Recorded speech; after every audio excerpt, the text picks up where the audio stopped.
sometimes saves you, or at least stops the bleeding, as they say, when you lose a few games in a row. Definitely.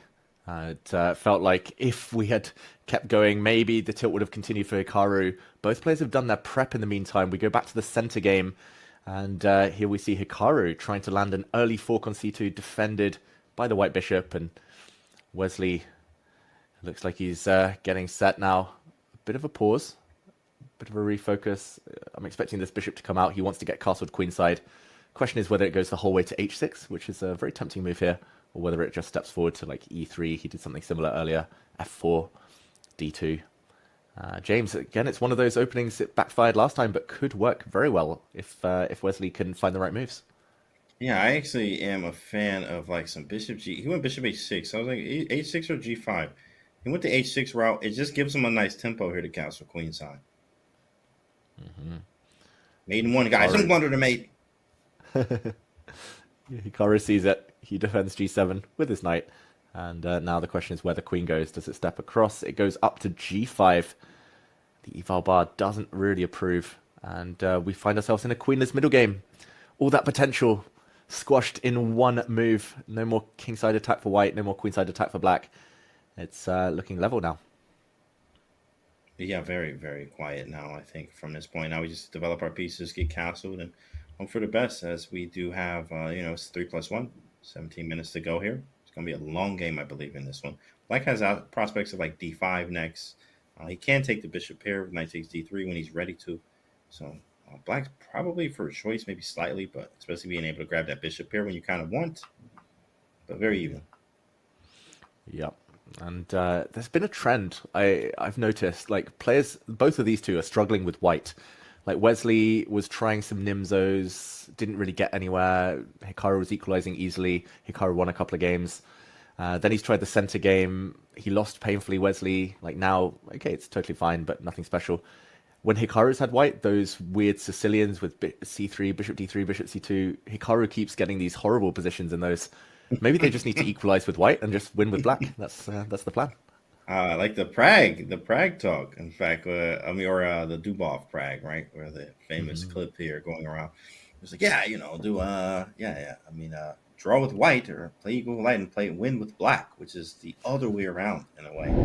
Very interesting. But it's kind of funny you mentioned that, because Hikaru was getting very bad positions with that Sicilian he was using. So maybe he'll switch it up. Can't wait to see what happens in the next game too as well, because this one already I'm falling asleep here, David. I am about to take a quick nap and be back when this game is over. Yeah, it might be over very soon, because right now, I was going to say, Hikaru, if he wanted a draw, would have played the move knight to b4. That would have repeated the position 3 times, and we would have been out of here onto the next game. But Hikaru is the one who wants to play for a win. Very interesting. He's allowing bishop takes knight, which would shatter pawns, but okay, it does actually happen. It's all about the e4 pawn, and Hikaru's going to try and break out. Bishop pair versus pawn structure. Which are you taking here? I really like the bishop pair. I'm not gonna lie, bishops are very sharp when you got open positions and etc. Definitely love myself a bishop pair. Maybe taken away actually to take. Yeah, you got both the bishops versus the knights. Open game. Yeah, I'm definitely liking black's chances here, but using the knights, that's a strong move. Maybe we have to take on d4, and then white could be pushing for a little bit more. Yeah, Hikaru shaking his head. That was all going well until that last move. He walked into a double attack, c6 pawn, f5 bishop, and now he's gone back, and he might be forced to part with those bishops, as you mentioned. The black bishop is far from home. Knight c5 is going to be a nasty jump. Suddenly, Wesley's got those tempo moves we were talking about, and he's got the advantage. Big one now. Rook e1, will you take back? Bishop takes. Yeah, I mean, white just has the better structure. Same pawns, better structure. You do take white here, bishop pair gone. So kind of misplayed from Hikaru here, or played very well from Wesley, however you look at it. Yeah, bit of both. And the white king is nearer as well. It's more centralized. Big threat of f5. That is stopped now, since the white knight can go back and defend its rook. Very clever from Wesley. And this is a Wesley So type of position. More quiet, doesn't need to do anything special, can grind away, risk-free. What happened, David? Wesley just locked in this format. Like 3+1 is all Wesley right now. Now, of course, he's still down 2 games, and it's a long shot to say anything about him winning this game. But he's just been better. He's been playing better in this. He 2-0 Hikaru. He's feeling good. He's better in this position. Still a long way to go, but he is better. What do you think happened, David? I don't know. We just need to re-interview him, right? We need to ask him again. Do you still like 5+1? It feels like his back was against the wall. He had nothing to lose, and suddenly, like, he brought his best self. And I will mention that's not the first time Wesley's done that. There have been finals in Champions Chess Tours where he's losing to Magnus, and then suddenly he knows he's about to get knocked out, so he just starts going forward, risk-free, stops overthinking, and he takes some important wins.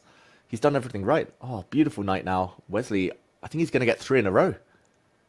Wesley 3 in a row. Hikaru. Has that even happened in this? Is that? I mean, maybe let's get some stats. I'm sure. Maybe Magnus. Like I'm not sure. Maybe it's happened. Veruja or something. I don't know. Right, but it's a very rare sighting to say the least. Right, where he gets 3 old in not Bullet. Bullet is obviously streaky. Things can happen, but in a blitz, a longer time format, 3-0, it's possible here.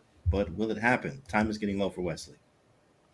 Yeah, time getting low for Wesley, but at least he has easy moves. Big threat for White is to just go up with the knight to b7. That's why he locked the black a5 pawn. He's just going to try and win it. Just gobble up those pawns, and Hikaru's seeking counterplay desperately, but doesn't have much of a way forward now. The black bishop drops back. Knight to b7, I'm expecting. He goes back via c4. And, okay, Hikaru's trying to knuckle down on the king side to try and create a pass pawn there. Pawn up, though, for Wesley should still be a big favorite. Yeah, it's definitely nice as we can push his own pass pawns, as he says, try to create something, maybe c4 at some point too, try to push b5, try to get this pass pawn on the c file. There it is. Takes, and now c4, c5 is his idea at some point.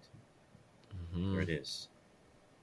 That was a better way forward for Hikaru. He could have gone via the other route, take and b6, so he could pin and win the pawn with a6. Suddenly Hikaru, low on time, needs to move, keeps the rooks on the board, but now the knight is jumping.